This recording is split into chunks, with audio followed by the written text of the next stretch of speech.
Bismillahirrahmanirrahim. Assalamualaikum warahmatullahi wabarakatuh. Alhamdulillahirabbil alamin, wabihi nasta'inu ala umuri dunya waddin, wassalatu wassalamu ala asrofil anbiya wal mursalin sayyidina Muhammadin wa ala alihi washabbihi ajmain, amma ba'du. Qala rabbi shrah li sadri wa yassir li amri wahlul 'uqdatam min lisani yafqahu qawli. Qala a'udzu bika min hamazatis syayatin wa a'udzu bika rabbi ayyahdurun. Subhanaka la ilma lana illa ma 'allamtana innaka antal alimul hakim.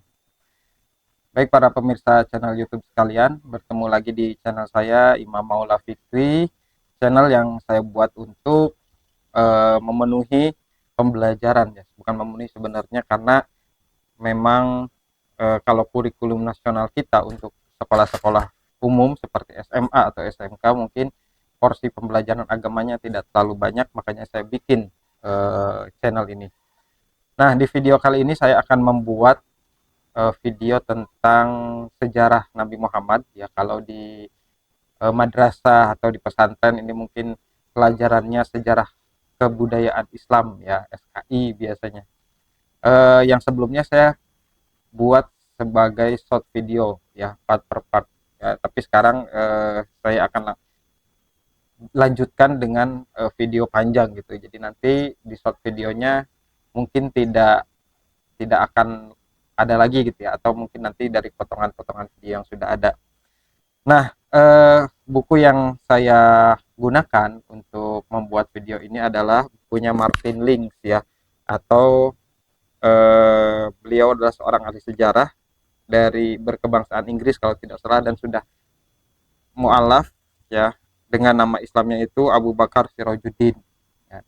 Nah, dari buku ini juga kemarin saya sudah membuat short video tentang sejarah Nabi Muhammad dari mulai lahirnya beliau sampai kemudian bertemu dengan Siti Khadijah dan menikah dengan Siti Khadijah, juga mengangkat anak yaitu Zaid bin Harithah, juga mengasuh sepupunya yaitu Ali bin Abi Thalib yang kemudian menjadi sahabat beliau. Nah, terakhir kita menceritakan tentang bagaimana Nabi Muhammad dijuluki sebagai orang yang dipercaya atau Al-Amin, dan kemudian muncullah satu momen di mana masyarakat Mekah saat itu ingin melakukan pemugaran Ka'bah karena temboknya itu tidak terlalu tinggi sehingga beberapa kali terjadi kehilangan atau pencurian di tempat tersebut ya.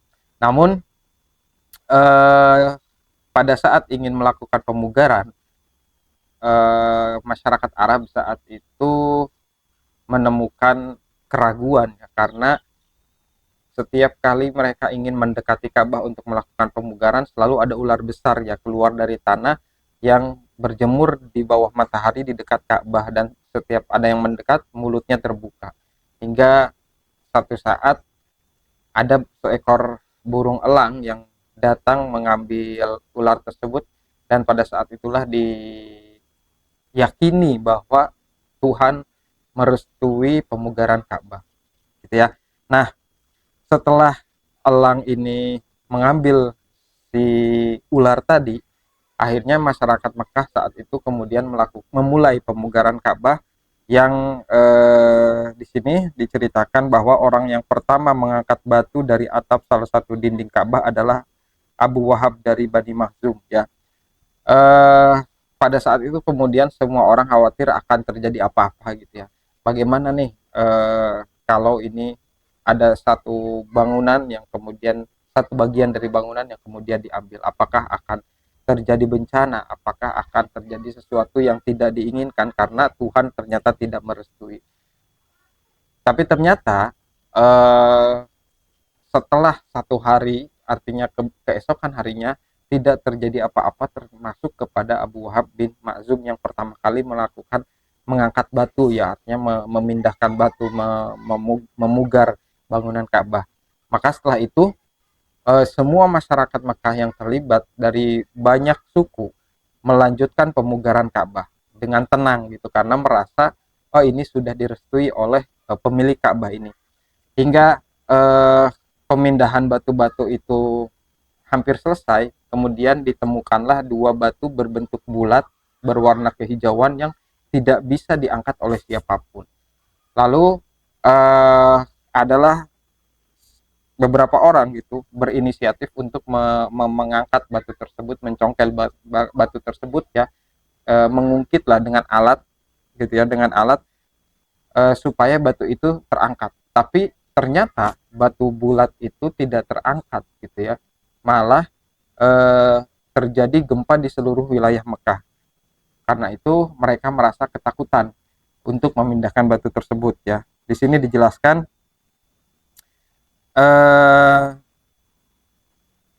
ketika semua dinding itu telah runtuh hingga tinggal fondasi yang dibuat oleh Ibrahim, mereka menemukan dua batu bundar kehijauan seperti punuk unta yang terletak berdekatan. Seorang lelaki meletakkan pengungkit di antara dua batu itu dan menjungkal salah satunya. Ya. Namun, pada saat batu itu bergerak, gempa mengguncang seluruh Mekah. Mereka menganggap gempa itu sebagai pertanda bahwa mereka harus membiarkan fondasi tersebut. Jadi dua batu yang saya bilang tadi adalah bagian dari fondasi Ka'bah itu sendiri yang dibuat oleh Nabi Ibrahim alaihi salam bersama putranya Nabi Ismail ya. Kemudian selain itu mereka menemukan pesan ya. Jadi kalau dulu kan kita menulis atau orang-orang terdahulu menulis sesuatu itu tidak di kertas kan, termasuk Al-Quran dulunya kan tidak di kertas tapi di tulang binatang ataupun di pelepah kurma. Nah pada era Nabi Ibrahim penulisan itu dilakukan dipahat di atas batu gitu ya. Nah di pojok Hajar Aswad mereka menemukan sebuah tulisan berbahasa Suriah ya. Kemudian mereka menyimpannya tanpa mengetahui isinya. Ada seorang yang Yahudi membacakannya kepada mereka. Jadi dulu saat sebelum diutusnya Nabi lah ya, dan mungkin setelah diutusnya Nabi pun, ketika Nabi hijrah di Madinah juga banyak penduduk orang Yahudi gitu ya, yang secara sosial itu berhubungan baik ya. Nabi memperlakukannya dengan baik gitu ya. Tapi kita tidak membahas itu lah. Jadi jangan heran ketika di sini ada teks mengatakan bahwa ada seorang Yahudi membacakan gitu ya. Jangan kita artikan Yahudi yang diceritakan di sini sebagai Yahudi dari bangsa tertentu di satu negara saat ini gitu lah ya. Ini nanti penjelasannya mungkin akan panjang. Nah, orang Yahudi tersebut kemudian membacakan, "Aku adalah Tuhan." Ini adalah pesan yang ditemukan di Hajar Aswad itu ya, di pojokan Hajar Aswad dalam bahasa Suriah. "Aku adalah Tuhan, pemilik Ka'bah. Aku ciptakan ia pada hari kuciptakan langit dan bumi. Ketika kuciptakan matahari dan bulan, serta kutempatkan di sekelilingnya 7 malaikat yang suci.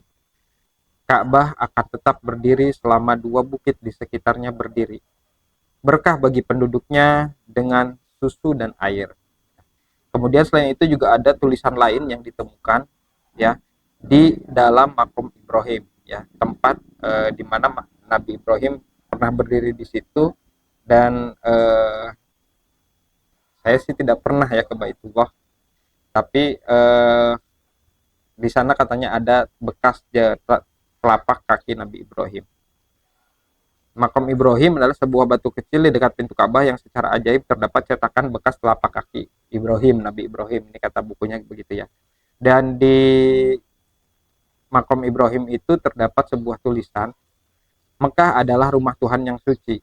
Para peziarahnya datang dari 3 penjuru. Jangan biarkan kaumnya menjadi orang yang pertama mencemarinya." Ya. Nah, jadi ini adalah pesan yang ditemukan masyarakat Mekah saat itu ketika melakukan pemugaran Ka'bah. Artinya meninggikan dinding Ka'bah sehingga supaya tidak terjadi kehilangan. Karena pada era jahiliyah itu kalau saya tidak salah memang Ka'bah dijadikan tempat penyimpanan berhala-berhala lah ya. Dan sehingga masyarakat merasa geram ketika ada berhala yang hilang gitu kan, mungkin Tuhan mereka yang hilang gitu, yang mereka anggap Tuhan itu hilang, makanya ditinggikan lah gitu ya, sampai Nabi Muhammad itu diutus sebagai Rasul untuk menghilangkan kemusyrikan itu, termasuk menghancurkan semua berhala yang ada di dalam dan di sekeliling Ka'bah. Nah, kemudian masyarakat saat itu kemudian melanjutkan pemugaran, meninggikan dinding Ka'bah, ya, hingga ketika mereka akan mengembalikan Hajar Aswad ke tempatnya, mereka bingung, ini siapa yang harus mengembalikan ini gitu ya, siapa yang berhak gitu, karena Hajar Aswad ini dianggap sebagai benda yang suci gitu ya, batu yang Allah turunkan khusus dari surga. Nah, kemudian terjadi perdebatan di masing-masing suku, di masing-masing kabilah, siapa yang boleh menaruh Hajar Aswad ini ke tempatnya. Di tengah perdebatan tersebut, kemudian salah seorang yang tertua usianya di antara orang Quraisy, ya, jadi dari suku Quraisy yang paling tua, mengajukan sebuah solusi dan mengatakan begini, wahai kaum Quraisy, untuk mengakhiri pertengkaran yang terjadi di antara kalian, tunjuklah seorang penengah dari orang pertama yang memasuki gerbang masjid pada hari ini. Nah, gerbang masjid ini di sini dijelaskan juga bahwa secara bahasa masjid itu artinya tempat sujud. Nah, di area sekeliling Ka'bah, ya, di area sekeliling Ka'bah itu namanya masjid gitu. Jadi sebelum ada Masjidil Haram mungkin ya. Sekeliling Ka'bah itu dinamakan sebagai masjid atau disebut dengan tempat sujud. Karena masyarakat pada saat itu salah satu ritual yang dilakukan adalah bersujud, dan ini merupakan ritual yang dijalankan sejak Nabi Ibrahim sampai Nabi Muhammad, dari Nabi Ibrahim, Nabi Ismail dan sampai Muhammad. Di sini dijelaskan dalam bahasa Arab masjid adalah tempat bersujud karena ritual sujud kepada Tuhan menghadap ke rumah suci itu telah dilakukan di sana sejak zaman Nabi Ibrahim dan Nabi Ismail. Nah, atas usulan tersebut semua sepakat. Kemudian melihatlah di tengah-tengah perdebatan itu, di tengah-tengah pemugaran itu, mereka mencari siapa yang kemudian masuk ke area itu pertama kali, dan ternyata Nabi Muhammad yang pertama kali masuk ke area tersebut. Dan perlu diingat pada saat itu Nabi Muhammad belum mendapatkan wahyu ya, belum, artinya belum secara resmi diangkat oleh Allah sebagai nabi dan rasul. Tapi Nabi Muhammad sudah memiliki gelar atau julukan di antara masyarakat saat itu sebagai Al-Amin, orang yang dipercaya. Makanya mereka percaya, orang-orang tersebut itu percaya dengan mengatakan dialah Al-Amin, ya, kata beberapa orang. Al-Amin atau artinya orang yang dapat dipercaya. Kita rela menerima putusannya, kata yang lainnya. Dia adalah Muhammad. Nah, begitu ya. Kemudian karena Nabi Muhammad itu dipercaya, beliau menyanggupinya dan meminta selembar kain ya, yang mengatakan di sini disebutkannya selimut ya, selembar selimut untuk dibentangkan. Ya, dibentangkan. Kemudian setelah mereka memberikannya, beliau membentangkan selimut tersebut, lalu beliau mengambil dan meletakkan Hajar Aswad di tengah kain itu, ya. Kemudian beliau meminta kepada setiap utusan suku untuk memegang ujung selimut tersebut. Silahkan setiap kabilah memegang ujung selimut itu, katanya. Kemudian mereka secara serentak mengangkat batu itu. Setibanya di tempat penyimpanan Hajar Aswad, Nabi Muhammad mengambil batu itu dan meletakkannya di pojok. Pemugaran Ka'bah pun dilanjutkan hingga selesai. Artinya Nabi Muhammad sangat bijak pada saat itu, bagaimana ketika semua orang ingin berkontribusi meletakkan Hajar Aswad di tempatnya, perdebatan terjadi ya. Nabi Muhammad kemudian dipercaya untuk menyelesaikan konflik itu. Beliau bisa menyelesaikannya dengan baik dengan cara mengambil selembar kain ya, kemudian semua kabilah boleh memegang kain tersebut untuk mengantarkan Hajar Aswad ke tempatnya semula ya. Kemudian Nabi Muhammad mengangkatnya dan meletakkannya di tempat yang saat ini kita tahu. Artinya begitu bijaknya Nabi Muhammad Shallallahu Alaihi Wasallam sebagai seorang pemuda yang saat itu tentu belum secara formal lah ya, belum secara resmi Allah angkat sebagai nabi dan rasul melalui wahyunya yang pertama. Itulah bagaimana kisah pemugaran Ka'bah dan kebijaksanaan Nabi Muhammad Shallallahu Alaihi Wasallam. Semoga apa yang saya sampaikan bermanfaat. Wallahul muwaffiq ila aqwamit thoriq. Wassalamualaikum warahmatullahi wabarakatuh.